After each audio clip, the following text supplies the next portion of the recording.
नमस्कार। विजयदशमी पर्व दशहरा आज न केवल भारत में बल्कि दुनिया के विभिन्न हिस्सों में मनाया जा रहा है।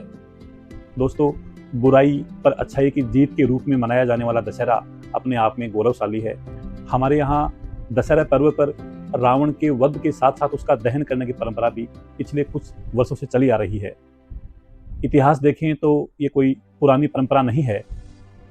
आज़ादी के बाद से ही, या यूँ कहूँ कि आज़ादी के साथ ही इस परंपरा का जन्म हुआ माना जा रहा है।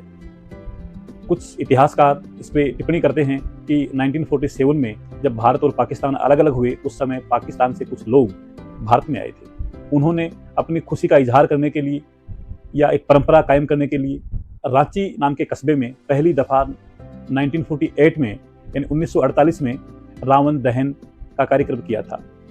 भारत में अभी तक इस बात की जानकारी मिल पाई है कि 1948 से पहले रावण दहन की कोई परंपरा नहीं थी। 1948 के बाद धीरे धीरे देश के अन्य भागों में भी रावण दहन का एक प्रचलन बन गया। अच्छाई की जीत को खुशी मनाने के लिए रावण का अंत इस रूप में किया जाने लगा। दोस्तों, रावण का वध किया जाना तो एक प्राचीन परंपरा है। जब से रामलीला का मंचन हमारे यहाँ शुरू हुआ है करीब 1625 ईस्वी से, उस समय से ही रावण वध की परंपरा कायम है। लेकिन रावण को जलाया जाना ये एक नई परंपरा है। इससे पहले भी हमारे यहाँ रावण को लेके कई तरह की विचारधाराएं जलाने को लेके होती रही हैं।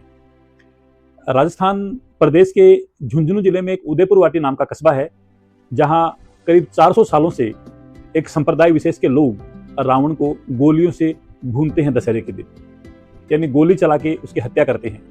लेकिन इस वर्ष 2024 में वो संप्रदाय, दादू संप्रदाय है, उन्होंने निर्णय किया है कि ये बंदूक से गोली चला के जो करते हैं, इसमें कानूनी पेचीदगियां बहुत हैं, अनुमति लेनी पड़ती है। इसलिए उन्होंने इस परंपरा को बंद कर दिया है। करीब 400 साल पुरानी परंपरा अब ये बंद हो गई है। हमारे यहाँ 1948 से रावण का दहन करने की परंपरा तो हो गई, लेकिन इसमें भी रावण की ऊंचाई को लेके अलग अलग कयास लगाए जा रहे हैं। अभी तक दिल्ली के जो द्वारिका है, वहाँ सबसे बड़ा रावण दहन किया जाता है। 211 फीट की ऊंचाई के करीब इस रावण की होती है।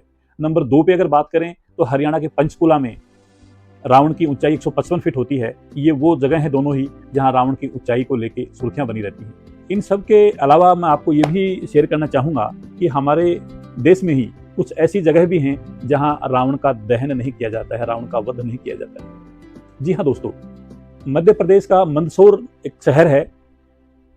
ऐसी मान्यता है, वहाँ के लोग ये बताते हैं कि रावण की जो पत्नी मंदोदरी है, वो मंदसौर की रहने वाली थी।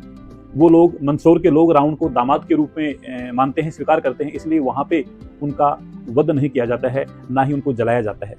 इसी प्रकार राजस्थान के जोधपुर शहर के पास में एक मंडोर नाम का छोटा कस्बा है।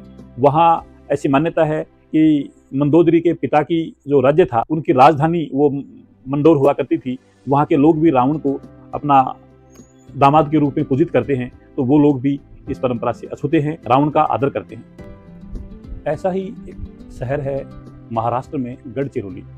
गढ़चिरौली में गोंडा प्रजाति के लोग रावण का आदर करते हैं। वहाँ भी रावण का वध नहीं किया जाता। उनका ये मानना है कि वे लोग रावण के वंश के हैं, वंशावली से जुड़े हुए हैं। यूपी का एक शहर है बिसरख। बिसरख के लोग ऐसा मानते हैं कि रावण का जन्म उनके यहीं हुआ है, बिसरख में ही। इसलिए वो लोग भी रावण का दहन नहीं करते हैं, रावण को पूजित के रूप में स्वीकार करते हैं। इसी प्रकार छत्तीसगढ़ का एक शहर है कांकेर, और कर्नाटक का एक ख्यातनाम कस्बा है बेंगलुरु। यहाँ पर भी रावण का वध नहीं किया जाता है, उसको जलाया नहीं जाता है। इसी प्रकार हिमाचल प्रदेश का एक ख्यातनाम शहर है बैजनाथ धाम। यहाँ पर भी रावण ने, ऐसी मान्यता है कि रावण ने वहाँ अपना अध्यात्म जगाया था, पूजा अर्चना की थी अपनी। तो वो लोग भी रावण को तपोस्थली होने के कारण उसका वध नहीं करते हैं, सम्मान करते हैं, पूजन करते हैं। मैं समझता हूँ दोस्तों, जानकारी आपको अच्छी लगी होगी। जय हिंद, जय भारत।